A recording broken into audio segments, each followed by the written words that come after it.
Hello, I'm Warren Powell. I'm Chief Innovation Officer of Optimal Dynamics, also Professor Emeritus at Princeton University, where I taught for 39 years. And recently, I'm Executive in Residence at Rutgers University with the Department of Supply Chain Management. Now, I spent a career on a wide range of problems, starting with trucking in the upper left-hand corner, was being deregulated just as my career started, railroads, air freight, did manufacturing and robotic scientists, logistics, e-commerce. I ran an energy lab for about 10 years and with my students worked on a variety of problems in health.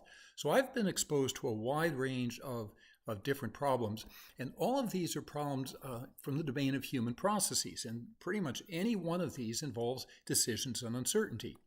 Now, whenever we're making our decisions, we're doing it to achieve certain goals and objectives. We want to increase profits or reduce costs. I want to maximize the strength of material or increase the productivity of a manufacturing process, reduce illness in a health system.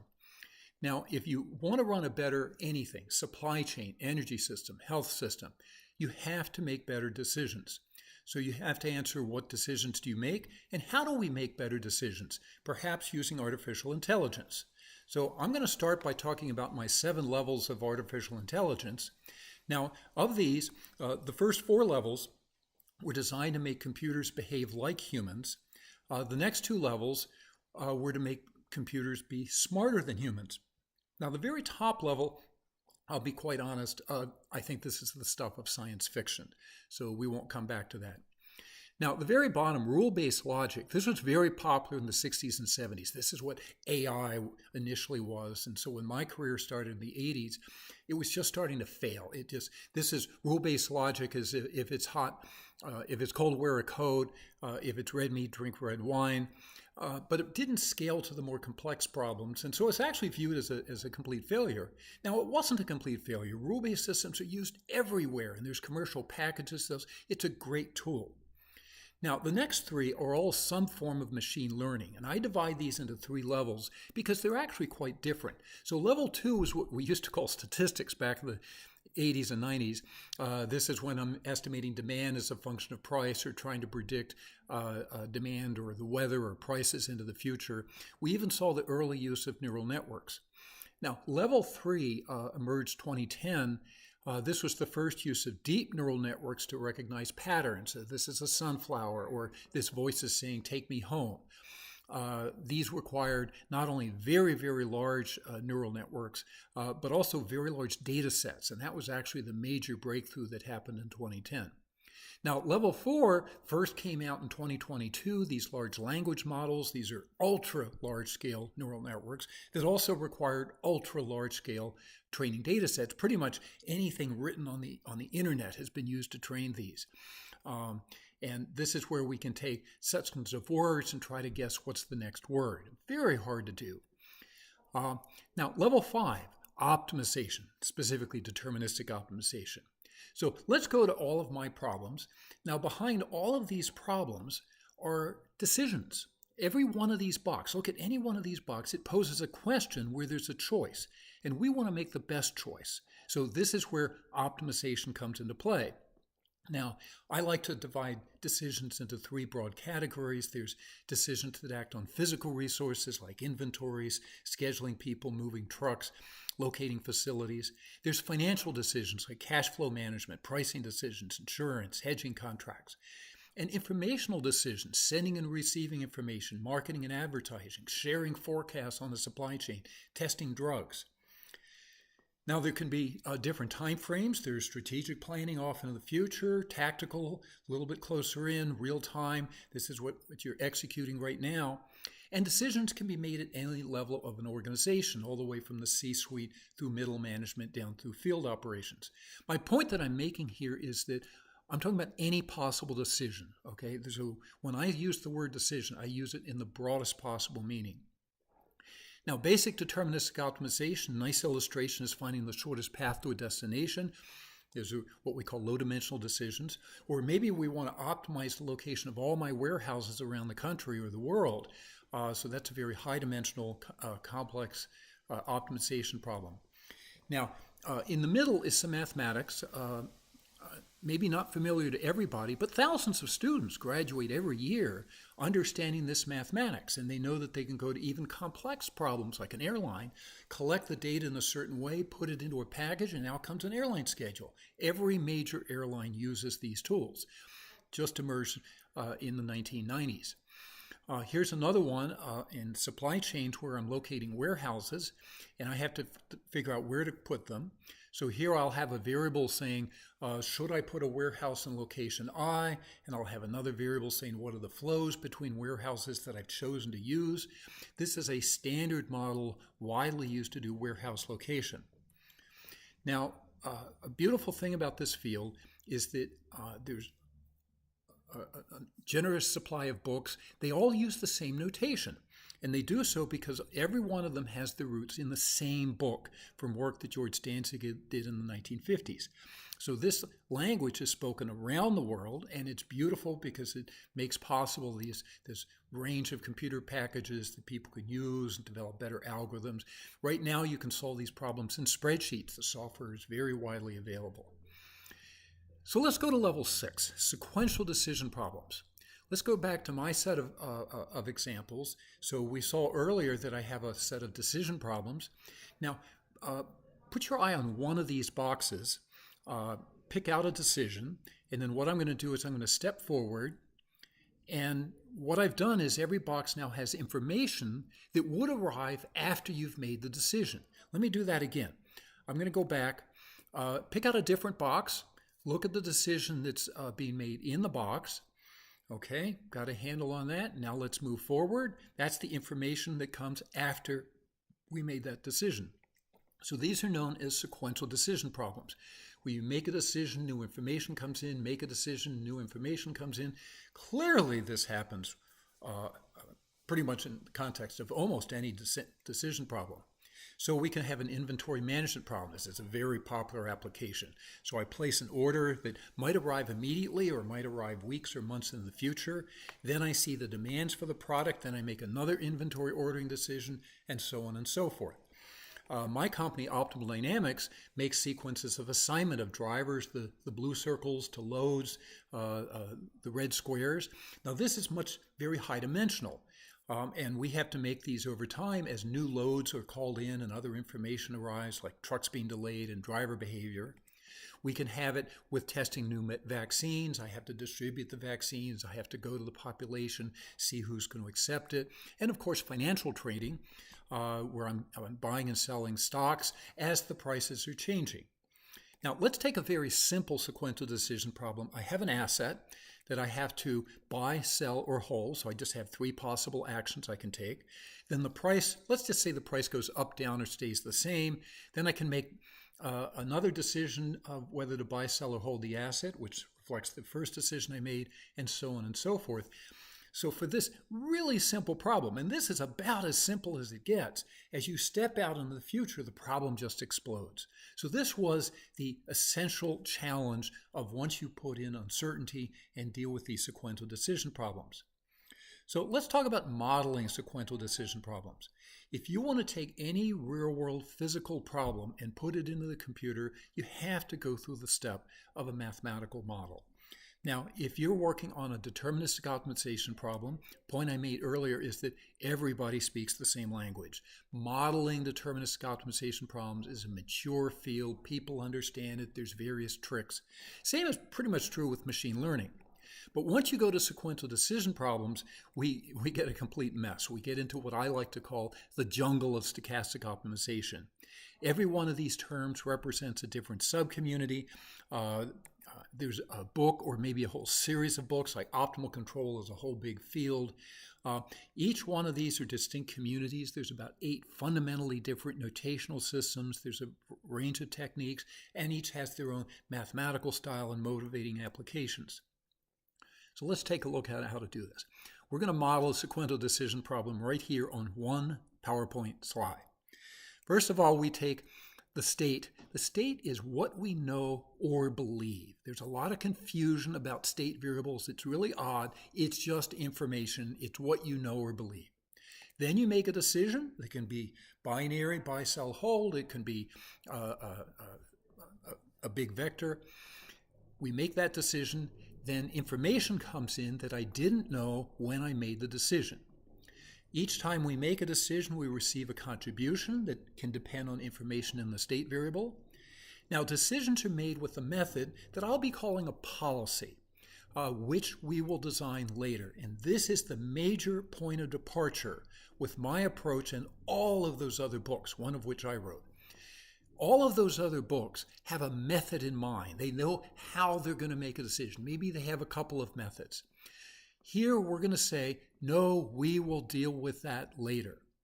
Now then there's something else called a transition function. This is where you take what you know in the state variable, you make a decision, then you observe the new information that you didn't know when you made a decision, and then you assume that you have a pile of equations telling you how the state at time t gets updated to the state at time t plus 1. This is where all the physics of a problem. This can be just one line of math. It can be many thousands of lines of code. Now, at the end, what we want to do, of course, is to find the best policy, okay, that works well. So we will return to that problem later. Now, I like to model the elements of a sequential decision problem in these 5 categories. The state variables, which considers a physical state, other information, and beliefs. Decision variables, exogenous information or new information, the transition function where all the physics is, and then the objective function. These 5 elements can be used to model any sequential decision problem. This is why I call it the universal modeling framework. And not only can it cover any of those problems in that picture, it'll cover any of the models presented in any of these books. So this is really quite general. And a major thing is because we're not yet choosing the policy. Now, objective functions. In sequential decision problems, objective functions are a little bit more interesting than they are in deterministic optimization. I might want to optimize the sum of costs and contributions over time. I might want to run a series of experiments and optimize the performance of the final design. Maybe I'm designing a part or a component. And so I have a final design, that's the x pi n, and I want to find the best method for doing that, and all I care about is how well I do at the end. Then I also have this issue called risk. So I may have a base objective and then a risk metric that captures issues that are not in the base metric. Now, each of these still involves optimizing over policies.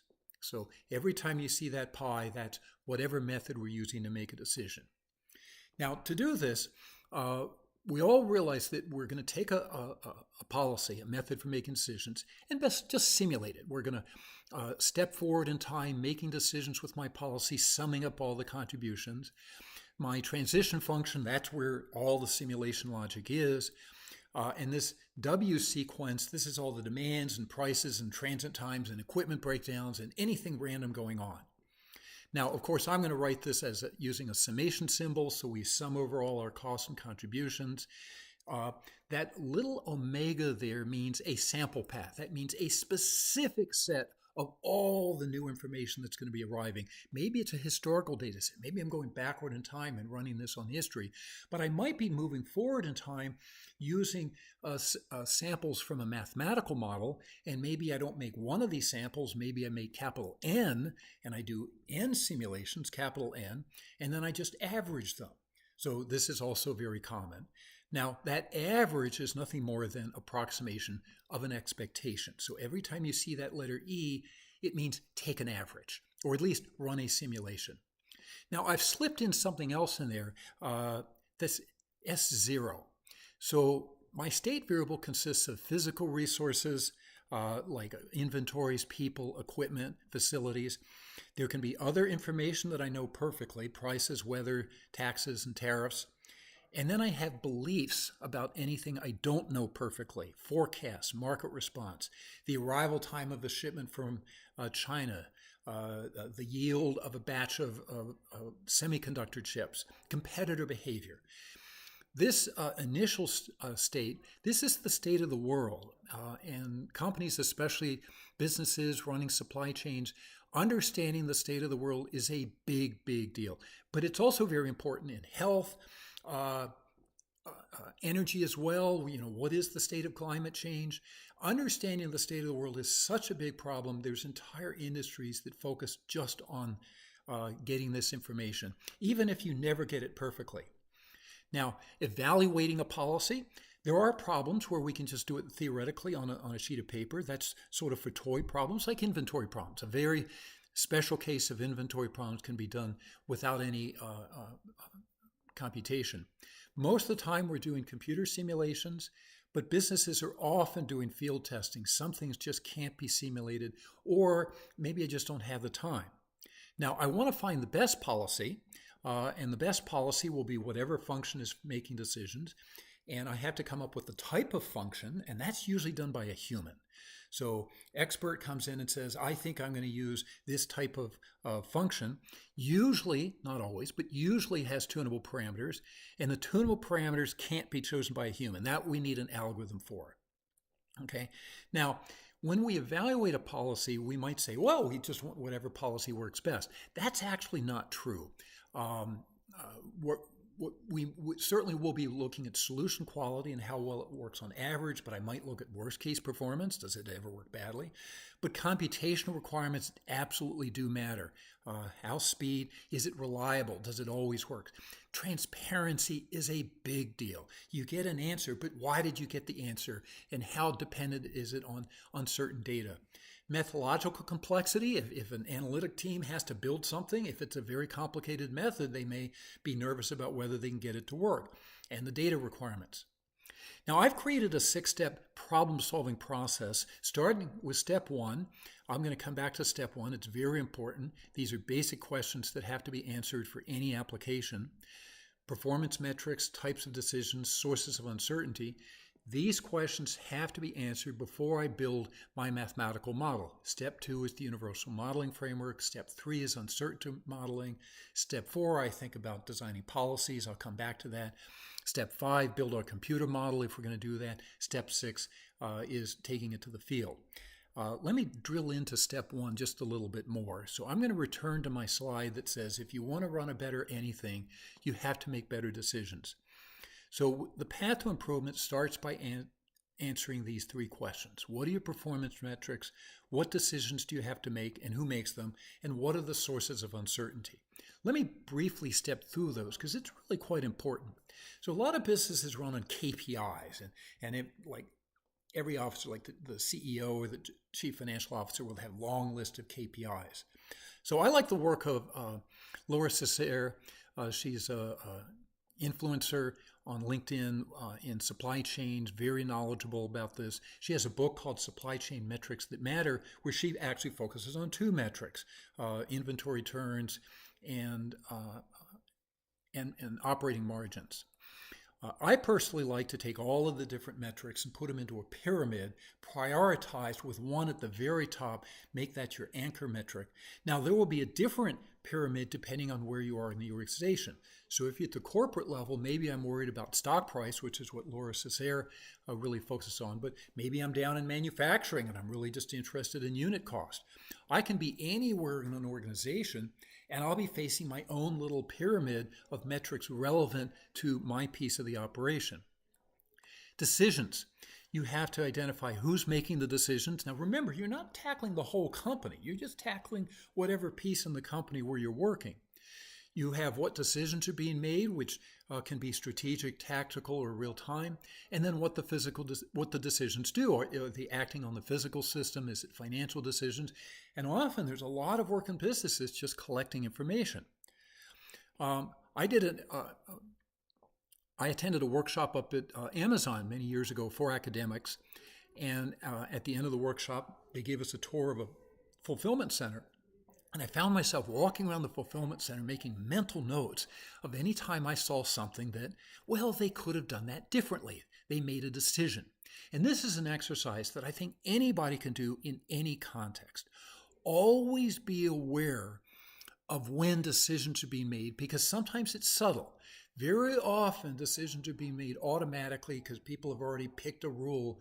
And you have to sometimes say, wait a minute. That was a choice. I could have made a better choice, a different choice, and maybe that would be better. So recognizing decisions is not always as obvious as it looks. In fact, I don't think everybody should have a decision book, which is a book where you can go around writing in metrics, decisions, and uncertainties, and develop a skill for doing this. I was working with a small startup, and I said, okay, list your metrics just judgmentally, and list them from most important to least important, and then give me a set of your decisions. And I created a 2x2 graph in Excel, and then I sent them this, and I said, for each cell, and there's not a large list of these, indicate whether it's high, medium, low impact, whether the effect of that decision on that metric, or put N if it has no impact. So they filled it in, and then I colored it, and then I used my coloring to, again, judgmentally say what appears to be the decision that has the most impact on the most important metrics. I think this is a neat little exercise that doesn't take a lot of work to do. Uncertainty. Now, this is really where things get subtle. So one contribution is a recent book that I wrote. I'll come back to that. Chapter 10 has 12 classes of uncertainty. Now, this is not for any particular application. These are generic classes that relate to models. And what you have to do is for any application, such as, for example, a supply chain problem, you have to go through your problem and say which of these classes apply to my application. Now, for something complex like a supply chain problem, all 12 classes are going to apply. If you're trying to optimize, I don't know, a game of chess, you're going to find it's much simpler and only maybe one of the classes apply. Something very important in uncertainty is understanding that uncertainty comes in a bunch of different forms, okay? For everybody who learned about normal distributions in a book, take a deep breath. The world isn't all normally distributed. You have hourly variations of demands and prices. You have bursts and spikes. Amazon described this. They said that 98% of the items in the fulfillment center have a demand on any given day of 0. But those low demand items can have these brief bursts and then they go back to being 0. And that's problematic because it's not just like a low demand item every now and then has a demand of 1. You get these little bursts. And so that means that you can't just have an inventory of 1, wait for the 1 demand, and then order 1 more of that one thing. You have to actually create a certain amount of inventory to deal with these microbursts. You'll have periodic changes from market shifts and competitive behavior, regional events, systemic events. Here's a big one. Bud Light was running along, just minding their own business, and the marketing people came out and says, oh, we're going to do a big LGBTQ promotion. Well, it turns out Bud Light has a lot of customers who were not happy with that little promotion, and their demand dropped by 25%. You can imagine the ripple this did to their supply chain. And utterly unexpected by the operating people, the marketing people just thought, oh, well, this is just sort of a cool, cute thing to try to get some more customers. Whenever you deal with uncertainty in the supply chain setting, some people are going to just associate with risk. Risk is important. You want to identify risk. Uncertainty sometimes has a big, certainly uncertainty underlies anything have to do with risk, but not always, okay? So we have to realize you can talk about uncertainty in a supply chain problem without necessarily dealing with risk. Now, finally, step 6 there, let me just briefly touch on that. When you want to take new decisions and new decision processes out into the real world, you're going to have to deal with implementation issues. So my company, Optimal Dynamics, has a white paper, and they talk about the change management problems that we've had to deal with when we take our automation technology to the trucking industry. Okay, we've talked about making decisions. Decisions are made with policies. So I often get the question, even from academics, what is a policy? A policy is a method for making a decision using the information in the state variable, any method. And I say that because I've run into people who associate policy with buy low, sell high, simple rules. There are many words in the English language that all roughly mean policy. So far, I'm up to 49. In the right context, these all have the intent of saying, here's what to do, here's how to behave. In other words, what decision to make. Now, let me make a bridge here between machine learning and sequential decision problems. If we look at machine learning, we have the problem of coming up with a function, a generic function. It could be a linear model, it could be a neural network.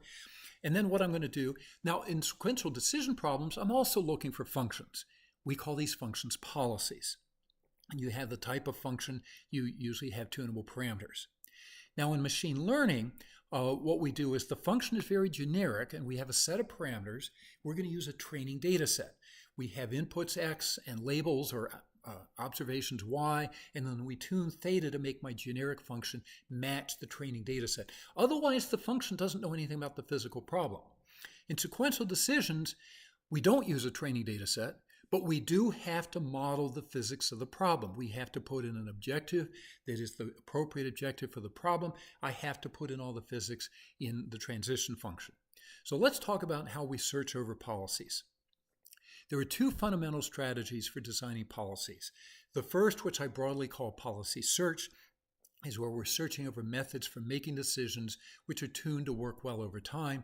And then we have ways of making decisions where I make a decision by anticipating the impact of a decision now on the future. Each of these divides into two classes, creating what I will repeatedly call the four classes of policies. Let's start with policy search. So the first of two policy search policies is called policy function approximations. These are simple rules or analytical functions. Order up to inventory policies. The inventory goes below one level, you order up to another level. Buy low, sell high. If it's cold, wear a coat. It's any analytic function. It can be lookup tables, linear, nonlinear models, neural networks, non-parametric, any function that you might use in machine learning. The second class I have given the name cost function approximations, widely used in practice, overlooked by the academic community. So, for example, if I'm doing a shortest path problem, okay, the navigation system finds my shortest path, but I also have to decide when to leave. And if my nav system says it's going to take 40 minutes to get to the destination, I might say, oh, but there's uncertainty. I'll add an extra 15 minutes. And over time of doing that path over and over again, I'll tune that 15 minutes. If I'm scheduling nurses that work 40 hours, I might schedule them for just 32 hours because I know that in health, random things come up and I've got to be able to handle that. I might want to pick the product X that I want to advertise it on my website, and I want to pick the product that gets the most ad clicks. So I have an estimated revenue, but the estimated revenue is an estimate. It might not be a very good estimate. So I'm going to also have a standard deviation, a measure of uncertainty, and I'm going to multiply that by a tunable parameter. So parametric CFA is widely used in industry. Let's take, for example, I want to do advertising for consumer products. I have baby products, I have kitchen products, and I'm going to build a belief model, and it turns out my demand for one product will be correlated with demand for other products. Now, the baby products are more highly correlated than the kitchen products, but there are correlations across all of them. Now, I want to find which one. I have an estimate of which one is best, but I have uncertainty around that estimate. And so what I'm going to do is, let's say I pick a product. I'm just going to pick product G here, and I put it out there and I see how many ad clicks I get, and it comes out higher than I expected. So I'm going to update my belief about product G, but because of the correlations, I can update everybody else at the same time. Now, let's pick a method. Here's three popular methods for figuring out, for deciding which product X to put on the website. Now, each one I have an estimate. Now, the estimate may not be very good. I may have had some bad luck the last time I did it. I have a measure of the uncertainty, and then I have a tunable parameter that has to be tuned. Now, each one of these policies involves an optimization. It's a sort. It's not a fancy optimization. It's just a sort, but it's an optimization. So I'm going to pick my favorite one, interval estimation, because it's so easy to understand. It also happens to work really well. So if I pick that tunable parameter equal to 0, that means I'm just taking the point estimate, and G product E looks like it works the best. Now, if I put the theta equal to 2, now I'm going up 2 standard deviations. Now it's product G that looks the best. So the question is, now I have to figure out how to tune theta. So what I want to do is find the value of theta that overall maximizes over time. Now, what I've got here is a graph built by one of my grad students. I'm plotting the opportunity cost, which is a measure of how much worse it does than the best it could have done. So lower is good, high is bad. And if I put the tunable parameter theta equal to 0, it's a very bad answer. I get a very high cost. Now, at the time, my students were working on a very sophisticated policy called the knowledge gradient. So this is not a simple policy. It's much more sophisticated. It doesn't have a tunable parameter, so that's good. But what utterly surprised us is that if you take interval estimation and tune it carefully enough, it actually outperforms my much more sophisticated policy. Now, of course, I would love to not have a tunable parameter, but the message here is that simple, well-constructed policies with appropriate tunable parameters can work very well. And this reinforces a common practice because this is how most of us behave and how many companies behave. But the tuning is often overlooked. Here's another one, a nice inventory management problem. I have to figure out how to restock the inventory in my warehouse, but I've got various types of uncertainty in market behavior and transit times and supplier uncertainty. But I'm going to set up a nice, simple little linear program. For people familiar with linear programming, this is very simple. This is a classroom exercise. I have to have enough product X that meets my demand, but I've got these uncertainties. So I could do something really complicated, or I could just put in some tunable parameters that I think will solve the problem using my intuition. The challenge is I have to do the tuning. So the tuning process, my policy, first of all, is a deterministic linear program, nice and simple.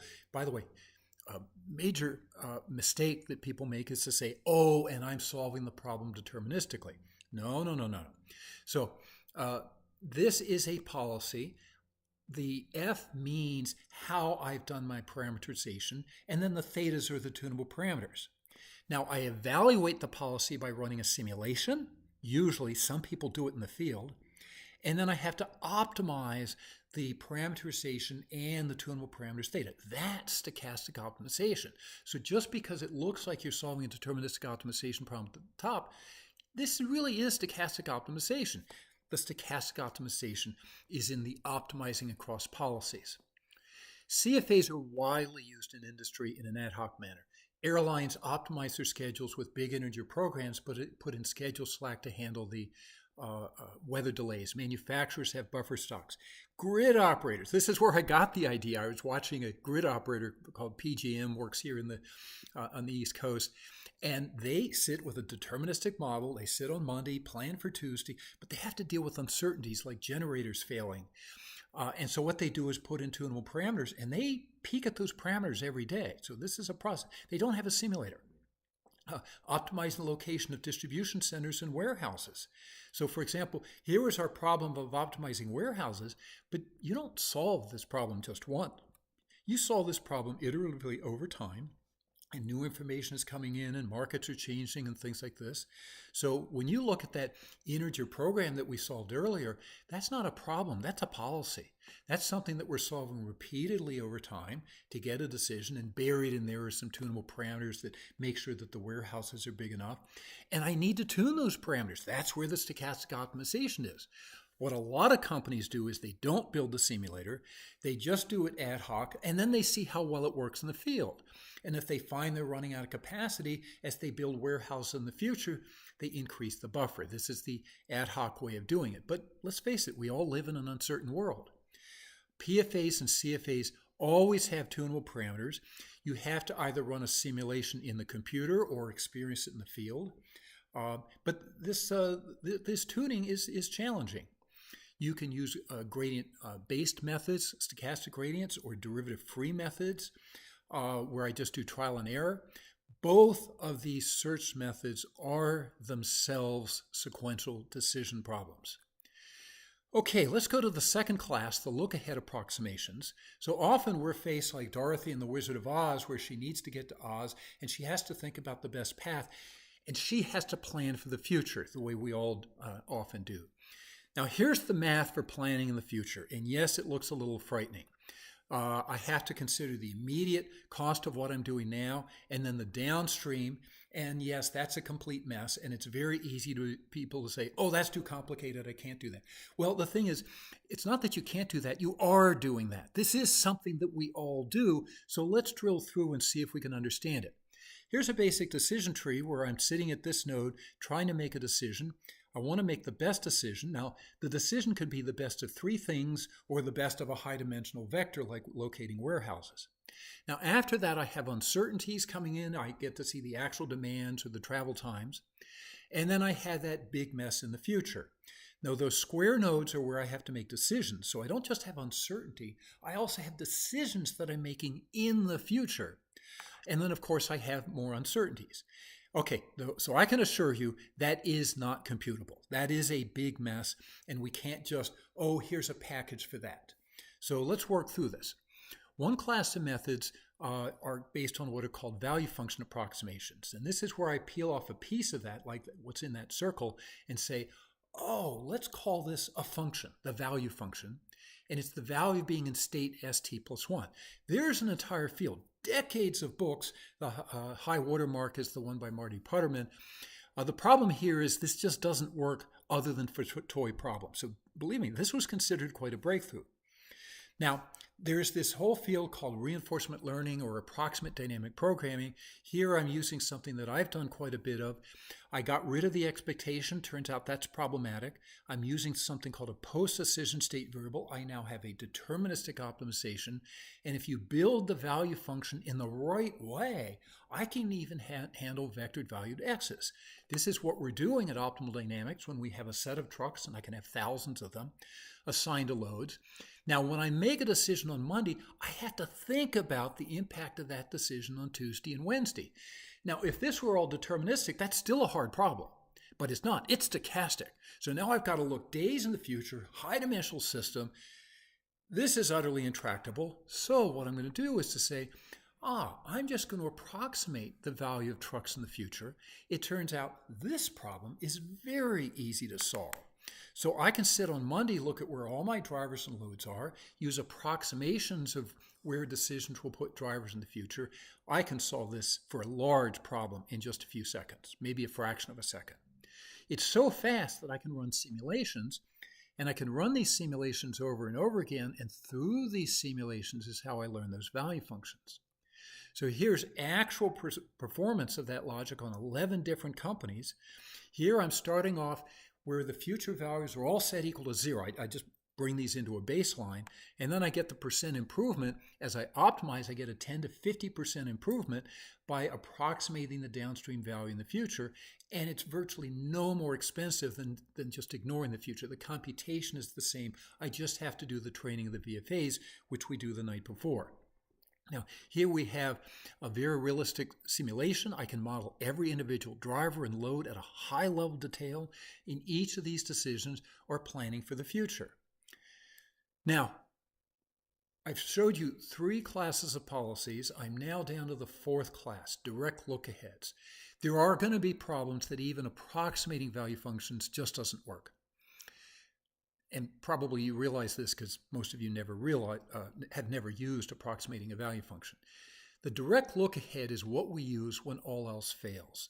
Now, what we're going to do is start with our base model where we have state, decision, information, and I'm going to build an approximate look ahead model. Now, notice that I'm still doing state, decision, information, but I have tildes on them because those variables are different. They're simpler. And I have 2 time indices because I build this model when I'm making a decision at time t, but I also have to model t prime, which is how far I'm looking into the future. So here I am building my look-ahead model.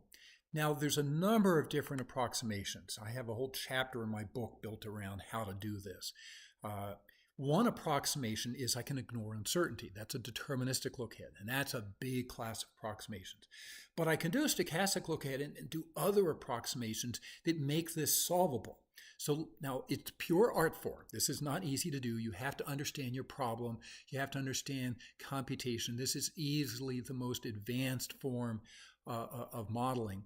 But let's say that I've been able to do it. So I peek forward with my approximate look ahead. I make a decision now, roll forward, peek forward, make a decision now, roll forward. This looks complicated, but we all do this every time we take a trip and we use a navigation system. Here I am up at Hartford, Connecticut, working on a supply chain problem with Pratt & Whitney. I'm trying to get to my home in the lower left-hand corner at Princeton, and there's Google telling me, oh, here's a great, I'm leaving at 4 o'clock in the afternoon, and Google's saying, oh, there's this great path, goes right through New York City at 5 p.m. And I'm like, Google, this is crazy. I don't want to go through New York at 5 p.m. Now, Google's great because they give me some alternate paths, and there's an alternate path that's 5 minutes longer, but I avoid the risk of going through New York City. Now, there's an entire field built around what I just did in my head. It's a very sophisticated book called Robust Optimization. There's a whole community that love to do robust optimization. They're basically planning now using a worst case of the future. Now, there are other entire books, stochastic programming, my book on approximate dynamic programming, all are different ways of approximating into the future. Entire books on specific ways of modeling in the future. Now, by the way, that first red book is called Model Predicted Control. This is a misnomer. A lot of people interpret MPC as looking ahead deterministically. So people will say, oh, I used model predicted control. They're just trying to sound fancy. They're just using a deterministic look ahead. But actually, all of these are technically a form of model predicted control. Okay, deep breath. We have been through all 4 classes of policies.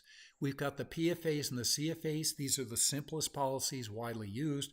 We had the VFAs and the direct look aheads that can be deterministic or stochastic. Now, I'm going to make a very big claim. I'm going to claim that these 4 classes are universal. They cover every method for making decisions described in the research literature or used in practice, including methods that haven't even been invented yet. That's why they're meta classes. Now, you can also do hybrids. You can mix and match. But that means whatever you're doing, whatever industry is already doing, they're already using one of the 4 classes of policies or a hybrid in your own decisions. Now, this is very powerful because it means you can go into a company and instead of saying, oh my gosh, I have this optimal method, trust me, no method is optimal on complex problems. It's just varying degrees. You don't come in and say, oh, I've got this fancy new method. It means you come in with a complete toolbox, you set it down, you look at what somebody's already doing. Maybe you just need to tune it. Maybe they're just doing a perfectly sensible policy that hasn't quite been tuned. For example, one of the most common mistakes to do is, hey, here's 10 things I can do. This one looks best. I'll do that. That's like using an interval estimation with theta equal to 0, okay? Well, guess what? They don't have to fundamentally change what they're doing. They just have to change how they evaluate each choice to capture uncertainty. At Optimal Dynamics, we have a white paper, tiny URL /OD white paper that shows the policies we're using. Guess what? We're using all 4 classes. When you get into complex problems, I can almost guarantee you that you're using at least 3, possibly 4 of the classes. Here's an energy storage problem where I can get energy from a wind farm or the grid to meet the load in a building or a university. And then I have my Tesla Megapack. Now, one of the characteristics of wind, so this is a 24-hour interval, this is real-world data. The black line is the actual wind energy hour by hour. And these other lines, so starting at midnight, this is the forecast as of midnight. So with every passing hour, you get an updated forecast. Look how much it changes. So I think this doesn't come as a big surprise. We're familiar with how problematic weather forecasting can be. So we have this. Now I want to sit and say, okay, how much energy should I be moving into and out of the battery so that I can meet my various peaks and given the peaks in energy generation from the wind farm? Now, guess what? I'm a practical guy. All that stochastic stuff, I have to solve this thing every 5 minutes. I can't do complicated. I'm going to do a deterministic look ahead. Basic linear program. So tucked in there is that wacky forecast. So there I am taking the forecast of what the wind will be at various t primes in the future, and I know it's a terrible forecast, and yet my linear program is acting as if it's perfect. So how do I fix this? I'm going to do something practical. I'm just going to put in a coefficient in front of it. And the coefficient depends on how many hours into the future I'm looking. So I have 24 of these. So now I have a deterministic look ahead that's parameterized. So this is a hybrid. It's a hybrid DLA CFA. Now, using this deterministic look ahead is easy. It's like solving a shortest path problem. It solves in an eye blink. I look ahead forward, solve it, figure out what to do now, roll forward, update the forecast, do it again, roll forward, update, do the forecast again. So my only challenge is tuning. So my policy, we've seen this before, it's a deterministic linear program. But don't let anybody tell you that you're solving it deterministically, because it's a parameterized policy. You can simulate the policy in your simulator, ideally, or maybe the real world. You now have a stochastic optimization where you have to find the best tunable parameters, and maybe other parameterizations. Maybe I haven't picked the best parameterization. And there's various algorithms for tuning the parameters. So this isn't the only one. There's a whole raft of literature on how to do what's called stochastic search. Now, let's do, because this is research, I did an exercise where I said, let's run simulations where the forecasts are perfect, okay? Nothing wrong with the forecast. And then optimize the thetas. Guess what? The optimal thetas all came out equal to 1, as I would have expected. If the forecasts are perfect, those thetas come out equal to 1. Now, when I put in the real-world data, not so much anymore. By the way, oddly, those top lines are for 2 hours, 3 hours, 4 hours, and 5 hours out. That blue line in the middle, that's 1 hour out. So a little interesting, but clearly the best thetas move away from 1. Now, if you set all the thetas equal to 1, that's my baseline. So here's a whole pile of different experiments we ran. When we used the optimized theta, we got on average a 30% improvement. That's not bad for a method that is no more difficult to solve in the field. But it's extra work in the lab, which is where the extra work should be. Tuning these thetas is not easy. Now, postdoc years ago for me, we created 5 variations of that energy storage problem, and we created 5 different policies. The first 4 from each of the 4 classes. The 5th one was the hybrid policy I just showed you. And depending on the data set, we made each of these policies work best. So this is a way of saying there's no magical solution. There isn't a policy that solves all problems, and certainly not the one based on value functions. Now let me go back to my bridge between machine learning and sequential decision problems. The first of my 4 classes of policies, PFAs, includes anything that we might use in machine learning. So take any type method that you might use in machine learning, bring it over to sequential decision problems. All that changes is how you do the training. Instead of a training data set, you have to have a physical model where you run simulations. Now, the other 3 classes of policies are all some form of optimization. So, for example, PFA, the way you know it's a PFA is it doesn't have an optimization. The other 3 all have some form of optimization, usually, almost always solved with deterministic mathematics. So you can't have anybody say, oh, deterministic optimization isn't useful. It's very useful. Stochastic optimization people stand on the shoulders of deterministic optimization people. But now it's a much richer search over these. And this is one of the reasons why the community is so fragmented. Now, there's a very strong bias in the community. If I look at these books, of these 15 books, 10 of them either exclusively or put heavy emphasis on value functions. This is based on Bellman's equation or Hamilton-Jacobi equations. The academics just love Bellman's equation.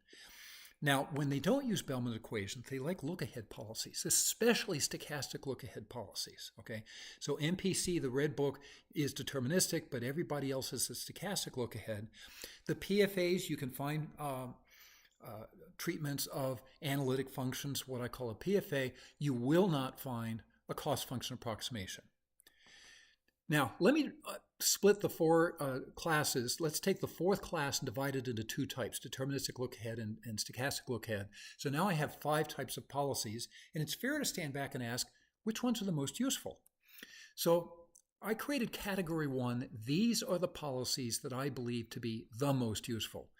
PFAs, the simple rules or functions, CFAs, parameterized deterministic optimization, and deterministic DLAs. And I claim every human uses these 3 in a certain setting, and which one to use tends to be obvious, okay? Now, category 2, I have it in its own category because stochastic look-ahead, yes, there are times when we have to say, oh, if I take that path, I might not, if I go that route, I might not be able to find parking at the destination. I should go somewhere else where I can find parking. We are all accustomed to the idea of thinking into the future and realizing that there's uncertainty. It's harder, but this is where decision trees are. It's widely taught to the business community. Look at what I've got at the very bottom. The one based on value function approximations. I've got a 500-page book, and I spent 20 years of my life working on category 3. We academics love this. This is the policy where, for the trucking problem, I use the value of the truck in the future. It is useful, but I think it's useful for a fairly small number of problems. Certainly not, it doesn't deserve the level of attention that it's gotten in the academic community. So now let's take machine learning, where we're searching for functions, and we have tunable parameters, and we have a training data set, and we have to optimize over the tunable parameters. Anything that uses the term AI or artificial intelligence today is doing this. Now let's go over to the parameterized policies, the PFAs, the CFAs, and deterministic DLAs. These are usually parameterized. They're just a different type, and how you do the training is different. You still have the parameter tuning. So we see machine learning and parameterized policies very similar in style. It's just one uses a training data set and a generic function. The other, you have to build a model of the physical problem. But we really need to start recognizing this bridge. So a real-world inventory problem. Let's take a real-world inventory problem where I might use one of these order up to policies. Every textbook teaches these. Now, I may have complications, like there may be a hurricane coming in, and I've got stuff coming in from China, weeks in the future, but maybe I can use air freight. There's a lot of complicated, messy things come in. And so, for example, I may place an order that takes 7 weeks to arrive, and during those 7 weeks, here's my expected lead time, I may be placing other orders. Now, the actual lead time possibly was way longer than I expected. This happens all the time. And what can happen is that when I realize that there's a delay, maybe at time t prime, somebody gives me a phone call, oh, it's stuck in the Suez Canal, or it's stuck in the Panama Canal. I can air freight something in. This is a real-world inventory problem. And we created a number of simulations of various inventory problems. Here, a student recently created 6 variations, just like we did with the energy problem. And then she created 4 different policies. The first one is a vanilla order up to, no planning into the future, not even adjusted for lead times. The second one is an SS lead time, but with a standard lead time adjustment that virtually all companies use. This is easily the most widely used policy for ordering inventory. The third one is a deterministic look ahead, like Google Maps, but it's got an integer programming problem in there, so it's a little harder to solve. And the last one is a fully stochastic look ahead. Notice now the yellow still means this is what works best. Tan means second best. Very interesting that the widely used policy, if it's not best, it's second best, but that doesn't mean it's very good, okay? Problem 2, also problem 6 in particular, it really underperforms what's best. Now, if you look at the books that are used in business programs, these are sorted roughly from most theoretical on the left to minimally analytical on the right. Not one of these books will tell you even how to set up and optimize a basic stochastic inventory problem. They will have generic formulas that will work well. But for example, none of them would ever apply to that more complex problem that I just showed you. Now let's go to a full supply chain. So I was working with Pratt & Whitney. They have 1,000 components coming from 600 suppliers, sometimes with lead times as long as 300 days. All kinds of uncertainties. The biggest one is the production time by whoever's actually making the complex part, but also the parts can come in and they're not acceptable, and then they have to be reworked in the factory. Now here's a global supply chain with stuff coming from all over the place. This is simulated data. How in the world do you optimize something this big and complex? Well, the first thing that we do, and this is what Pratt & Whitney insisted that we do, is we realize it's not one person optimizing everything. It's people all over the place making decisions. And each one is using their own information. That's their state variable. Using their own rules. That's their policy. Now, so what you do is you create an agent using the universal framework for each one of these decision makers. Now we have physical flows going forward, we have information going backward, but otherwise each individual problem is just another application of the universal modeling framework. So I'm going to close by commenting on my hope for a new educational field called sequential decision analytics. Teaching decision analytics, I claim, is a mess. These are lovely books. My book is in the upper right-hand corner. These are advanced books for technical people, strong math skills, people who want to do real programming. The range of applications for these books is surprisingly limited. Basically, people in the real world maybe don't even know that these books exist. So I have a new book that came out in 2022, Reinforcement Learning and Stochastic Optimization. This is the first book entirely written around the Universal Modeling Framework and all 4 classes of policies. Now, this is a graduate level book for people who want to write code. It is not math heavy. When I taught this, I had students from 8 different engineering departments, including civil, mechanical, chemical, along with the analytics-heavy departments of operations research and electrical engineering and computer science. But it's enough math to write code. Now, I also have an introductory book. This I wrote for undergraduates. It's a teach-by-example book. Other than chapters 1 and 7, every chapter is a different example. It illustrates the universal modeling framework. It hints at uncertainty modeling. It illustrates each of the 4 classes of policies with different examples. I also have a book that I wrote for instructors. This is instructors teaching Introduction to Optimization, often an Introduction to Linear Programming course. Here I completely rework it. It's only about 100 pages, quite skimmable. I wrote it with the market of giving it to professors who could say, oh, here's a different way to teach introductory material. But anybody who actually has a course in, say, linear and integer programming, a quick skim and you'll realize it just gives you a different way to think about that material. So teaching this material, I have a website for teaching this material in different styles. I have an introductory seminar based on the introductory book. I have an advanced seminar. Now these seminars are designed to be weekly seminars that groups of students or professionals in a company can teach to themselves. The introductory seminar just involves following the introductory book. I taught it just chapter by chapter, beginning to end at Princeton. The advanced seminar, my big book is 1,100 pages. You do not want to go through every page. What I've done is I've pulled out the sections that I think are most useful in a first course. I've already got many universities and a number of companies that they've at least told me that they are writing, teaching courses around this.